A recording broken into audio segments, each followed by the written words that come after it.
Some of you think electric cars are rubbish, right? They don't go far enough on a single charge. They're a pain in the ass to use.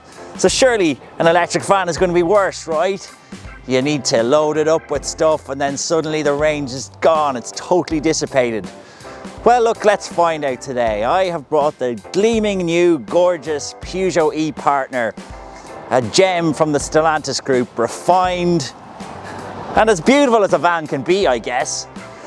But what about Blake? Where is he and what is he bringing? Man in the van. And here he is. Ladies and gentlemen, Blake Boland. And what are you driving? What is this? Behold, the Chinese invasion from the Far East. I have SIAC motors with the Maxus badge on it. Bigger battery than yours. Okay. Bigger cargo capacity than yours. But I reckon yours is better in some other ways. She's a beaut, all right, isn't she? Yes, she is. Well, what is a Maxus? A Maxus is a Chinese brand from SIAC Motors, MG you'll know as well. So they make a lot of vehicles, giant manufacturing company. They do, and let's be honest as well, we do know a little bit about these because our colleagues in the UK, AAA UK, do use some of these as patrol vehicles, so they have precedent. They do, they know them well. And we've got a really exciting one for you today. So we want to know, are electric vans any use? We're not just going to walk around them and show you a few of the buttons here and there, although we will do that. What we're actually going to do is drive to friends of ours up the road, builders, merchants, load up the vans, take them for a trip, take the stuff out, go and do the same journey again and talk about range, battery sizes and how can these vehicles fit into a working person's life.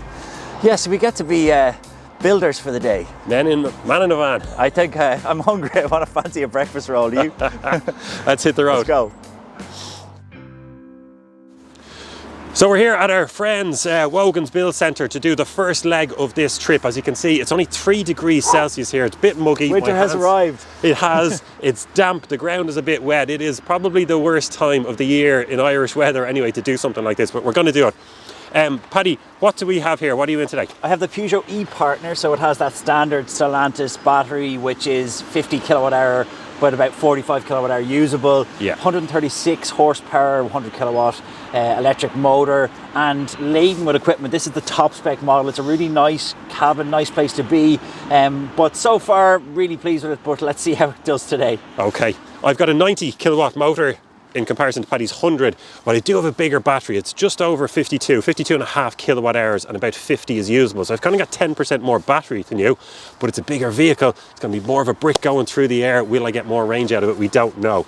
So what we're going to do today is we've got about an 80 kilometer round trip. It's going to be a mixture of motorway, kind of a little bit of town driving, a little bit of back roads, but we're also going to go up to about 220 meters above sea level and back down again to really test them out in various circumstances. We're going to have the heating on. We're going to drive like normal? Yeah, I think the point about this is not to try and hypermile or get the best out of them. It's just drive them as normal, but then we'll put them laden with lots of equipment in the back and see how they perform then. Yeah, you're going to get a whole look at the big picture here, and we will stop at some stage as well to talk about interior feel, spec, what sort of tech is inside it, usability. So stick around, we've got lots and lots of parts to this one. Should be a bit of fun.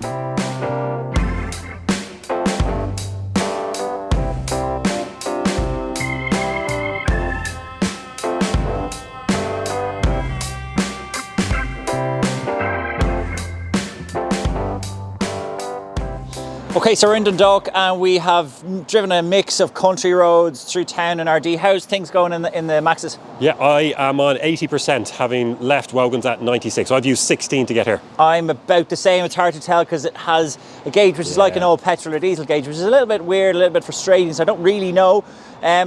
But we do head onto the motorway now. That will change the way we drive and it will change performance. Oh yeah, I use 16 to get here. Motorway, we're going to be doing 120 whenever we can. I'm going to use a lot more than 16 to get back to Wogan's, I'd say. I've not driven that, you haven't driven this. Let's swap over. Let's do it. Go for it.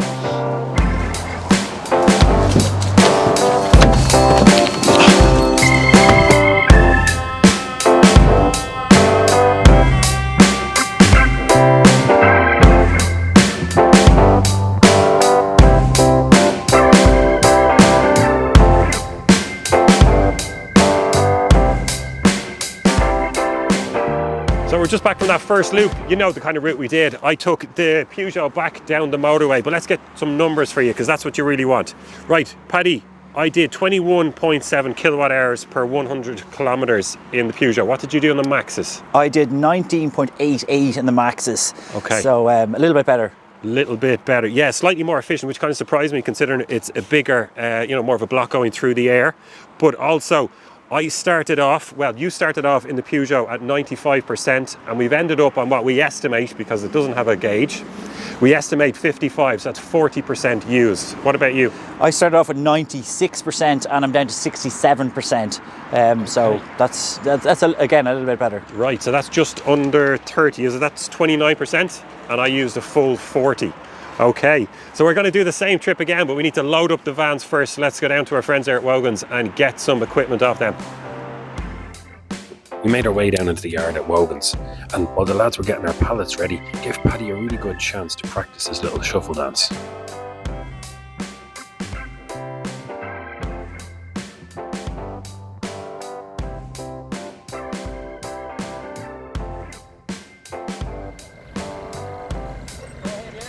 Yeah, sounds good. The staff down at Wogan's were kind enough to load up bags of cement mix on pallets, each weighing 500 kilos, one for the Maxus and one for the Peugeot. We were chatting with them about electric vans. Most were sceptical. They really didn't think that you could load up an electric van with a lot of equipment. Once they went ahead and did it, they were kind of impressed by access to the vans, the size of the door openings, the load capacity, with the Maxus taking about a ton and a couple of 100 kilos less for the Peugeot. It was great to get the perspective of people like that who are loading vans in and out all day, every day. Real good insight.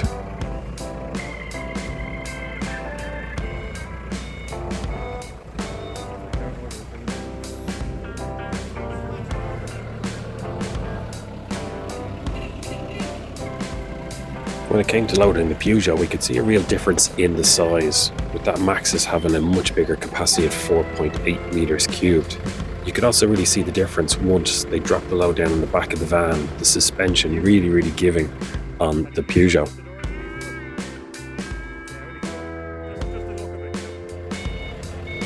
Yeah.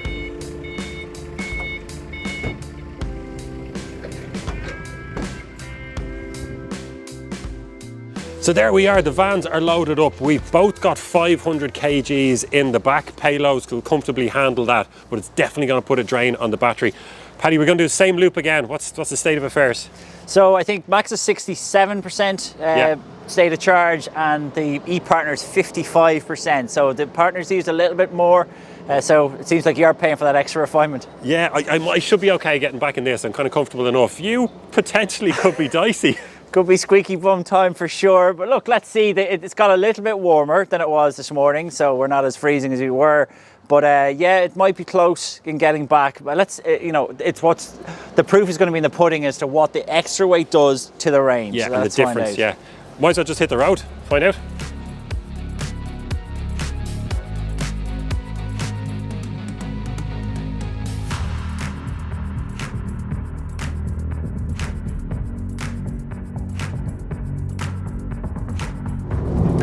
Now that these vans are loaded up with concrete, there's actually no huge discernible difference in how they drive. Sure, it feels a little bit less sure-footed and you can feel some change to the rear, but it's not as I imagined, where there would be a dramatic change in how the acceleration is. It seems to be coping well with this payload.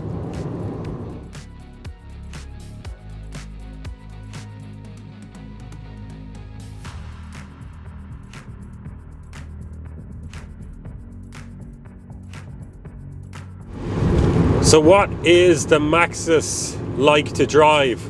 Well, it's okay. I don't want to be too harsh on it, but let's talk about the interior here.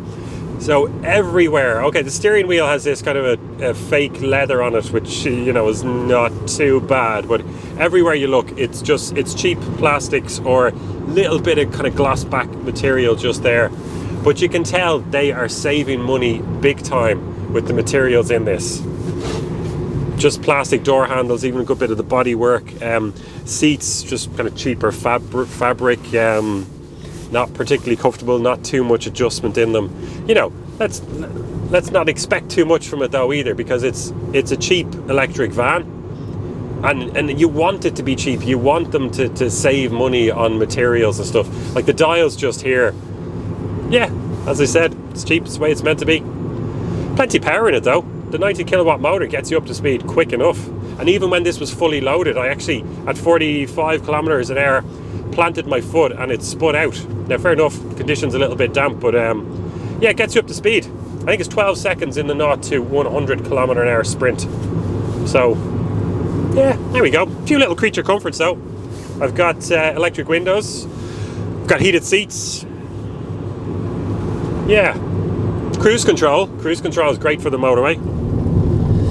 So of the two vehicles, the Maxus does feel a little bit more downgrade compared to the Peugeot. Some of the plastics in the interior here do feel a little bit cheaper, and it's very much more van-like than the very car-like Peugeot.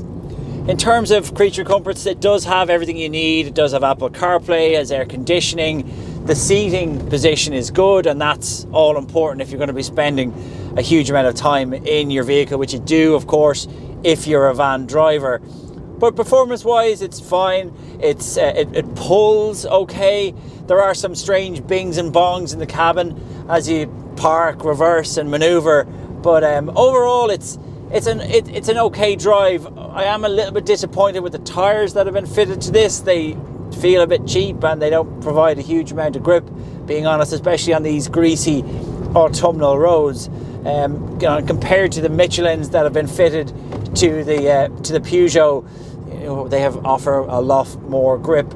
Overall, the feeling is with the Maxus that it's more utilitarian, definitely feels more like a commercial vehicle, whereas the ePartner feels more like a car that has been adapted to be a commercial vehicle. So that's very much the difference. This feels like it would be capable of putting up with a little bit more abuse, and you know, it has that sort of wipe clean quality to it, whereas the Peugeot certainly feels more refined and more car-like.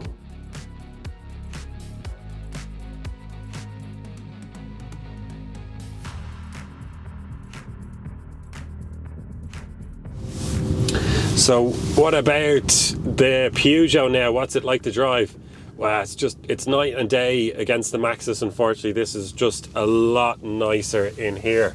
Now, it's still, you know, there's still some kind of cheaper black plastics around, but you know, you're not going to complain about that. But the screen is just a lot nicer. The dials down here, as in the gear selector, the stalks, all the buttons on the steering wheel, they're just so much better. I feel like I've just been lifted straight out of one of the kind of lower spec level E208 or especially E2008. And even just in terms of the ride height, the position here, steering wheel, it feels as if I'm in the 2008 at one of the cheaper specs, to be honest. The dials look excellent. Like, it really is fantastic for a van. And I don't mean to knock the Maxus too much, because that does what it says on the tin, but this is a lot nicer. You've got this little feature here where you can fold down that middle seat. It turns into a little table to work. Power wise, now that we've got it loaded up in the back as well, and it still feels like it's got enough there to get you going. The throttle response is a little bit more refined as well compared to the Maxus. So in the Maxus, when you planted your foot, it just gives you all the power and the torque straight away, and in one sense that's good, but I found the wheels spilling out a lot in that compared to this one. And even as we take corners just there, yeah, it just feels a lot nicer. Even the suspension is weighted quite nicely. Yeah, taking a couple of little bumps just there as well, and the dampers are just that little bit more refined than the Maxus. Yeah, overall, I'm really impressed with this. It's absolutely superb for a van. Now, I just got out of the Polestar 2 there last week, and this isn't a patch on that, of course, but you know, apples and apples, comparing them that way. And for a van, this is just, it's excellent. Yeah, really impressed with it. Well done, Peugeot. The cabin of the Peugeot ePartner is very much like a passenger car. Visibility is very good. For once in a Peugeot, this small steering wheel doesn't cover the instruments, which is a real bonus. I'm really happy in here actually. It's a nice cabin to be in. The seating is very good. I love this center part that comes down and forms a desk which moves around, so you can sit in the passenger seat and do some work as well if you want.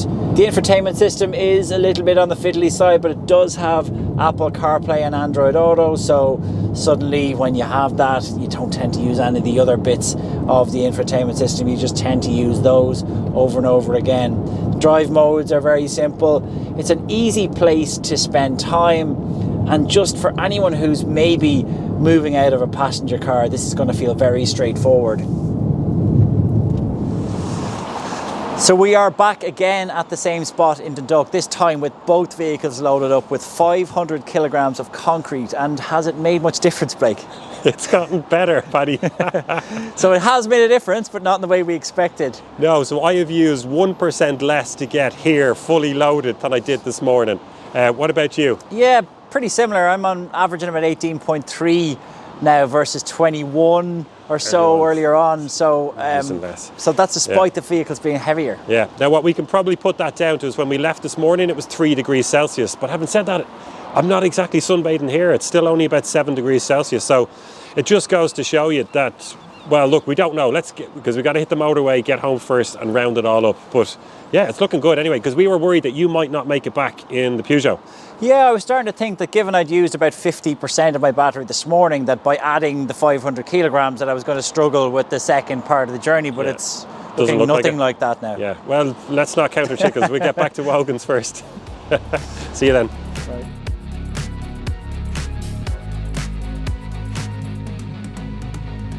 Okay, so we are back in Drogheda and back at Wogan's Build Centre. We've both made it, which is a good start. Yeah, easily. But how did you perform? Okay, the Maxus that I did indicating 85 kilometres left, but 37% battery left all in today. Now that was an average of 18.5 kilowatt hours per 100 kilometres on the second trip. How about you? So with the Peugeot, I am down to 36 kilometres of range.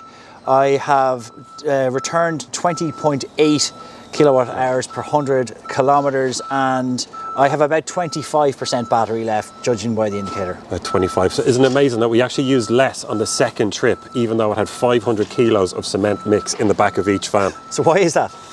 Well, what we can put it down to the fact that it was heavier, we should have used more energy, but we didn't. And that's probably because on the second trip today, it was about 4 to 5 degrees Celsius warmer. So we didn't need the heating quite as much. And also just the air being that little bit warmer and that little bit thinner meant there was less resistance for the cars to get through. So just to be clear, in both cases, in both vans, we've performed better with them loaded with 500 kilograms of concrete. Yeah, so it just goes to show you that the extra weight that you might put into the back of a van or the back of an SUV or a car, whatever it is, by filling up with people, doesn't make that much of a difference. What's really important is the air temperature and the overall efficiency of the motor, be it the battery as well.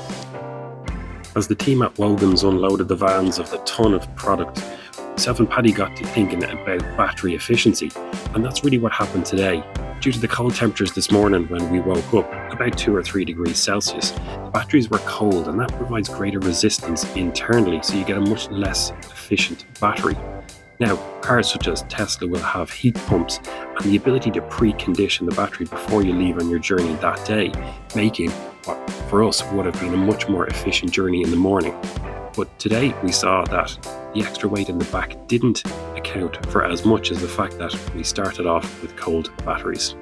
Well, here we are at the end of a very, very long day. The sun is just about to set, so just in time we finished this off. We have to make a few conclusions now. There's two different things we want to talk about. On the one hand, Paddy, we want to just talk about simple range, loading it up. And then after that, we're going to talk about, well, which one is better, frankly. So we start off with range. What's your kind of conclusions here? Let's go, some numbers. I'm about 200 kilometres range from a full charge, and that's taking into account the weather, it's taking into account the load or the unloading, but indicator range was 250 this morning, but realistic range is about 200. 200. And a lot of that was with 500 kilos and then a lot of gear and, us as well in the back of it. We weren't hanging back on motorways and around the back roads. For me, I'd clock the solid 225 out of this if I ran it all the way down to 0. So I think worst case scenario, even barreling down the motorway, you're probably going to crack 200 out of that. So hugely, hugely impressive. I think it's important to stress as well that we drove these normally. We didn't hypermile, we drove them with aircon on, motorway speeds at motorway speeds. So we kept within the speed limits, but drove them as normal. Yeah, and that's how they perform. So really, really impressive. Another point to note is what we need to get is just more chargers at destinations. When you stop off to get your van loaded, and let's say it takes 20 minutes, half an hour for the guys to get the forklift, you're plugging in 100 kilometers range. You stop for your lunch, you're putting in another 150. So these vans are absolutely brilliant, but we need a few more chargers to make them as workable as the man who does 1,000 kilometers a week or 1,500 kilometers a week in his diesel van. Yeah, I mean, for businesses in the future who will be running EVs, it looks like they should possibly think of installing their own fast chargers because, as you said, that crucial lunch hour, these vehicles could be topped up, not filled, topped up, and then doing more jobs as the day goes on. Okay. So, which one's better and why? Like, do you have a vote? Which one are you going for? I think they're different things for different people. For me, the Partner is much more refined than the Maxus. The Maxus is a bit more of a wipe clean utilitarian type vehicle. The Partner would, for me, feel more suited to maybe a bakery or a florist, whereas I feel the Maxus is more of a plumber or builder. Yeah, absolutely. For me, I think when I'm driving home right now, no doubt about it, I'm jumping in the Peugeot. It's a much better ride. It's just nicer inside and stuff like that. However, if I'm a tradesman myself, I'm thinking about utilitarian and what I need to use, this is a lot bigger, 4.8 meters cubed inside. It's got that extra 10% range as well, and it's probably the more practical vehicle. Yeah, look, they are different things. There's no doubt the cabin is nicer in the Partner, but the Maxus feels like it's more of a utilitarian vehicle. So horses for courses in this case. But I think what's clear in both cases is that it's impressive what they do as EVs carrying heavy loads. Yeah.